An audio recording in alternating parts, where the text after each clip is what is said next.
This is HMP Full Sutton, one of the country's few Category A high security prisons.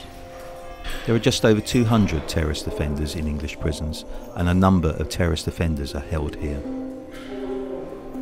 We were granted rare access inside the prison to see the measures being taken to rehabilitate terrorist offenders and stop them radicalising others. So can I just ask the ones to sit at the back and the twos to come at the front, please, yeah? One's at the back and two at the front, please.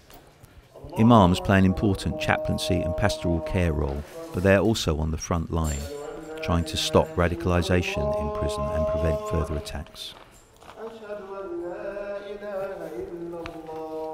Allahu Akbar. Radicalisation doesn't happen in our face. It happens behind closed doors. It happens behind when nobody's looking. It happens very subtle, in a subtle manner. So we don't really see it. It's not visible for us to check and find. We do get opportunities to interact and talk about faith, talk about issues that brought them to prison.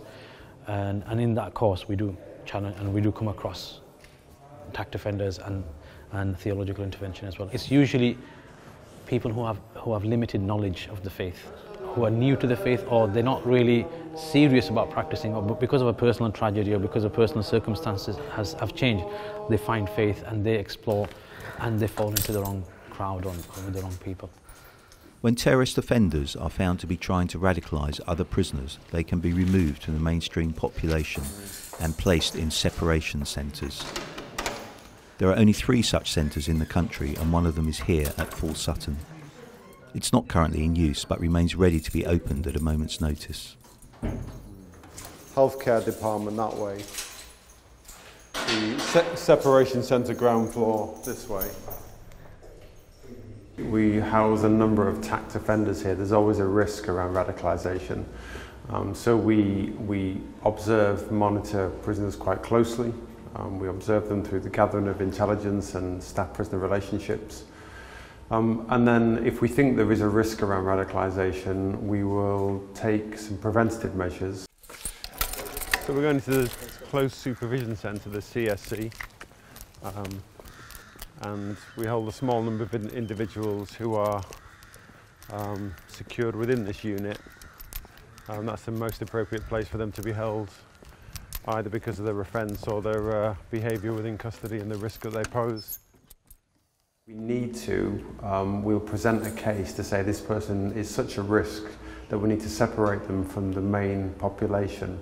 And if we have to do that, they'll be put into a separation centre. Wonderful, thank you. Thank you. Imam he's one of a small team of imams within Full Sutton, and he works alongside the Muslim population held here, tact offenders and non-tact offenders. He will challenge, he will correct, he will answer questions from a theological perspective, but he will absolutely appropriately challenge. And he works really closely with the security department to make sure that individuals are risk assessed, where there are any concerns raised, and he can work with security just to manage that risk.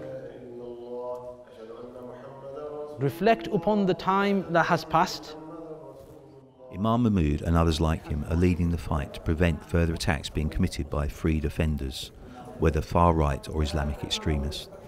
But as everyone involved in this work realises, it is challenging and difficult. It only takes one offender to deceive those who are trying to help them to create a tragedy. I think, I've had this discussion with some of our tact offenders here.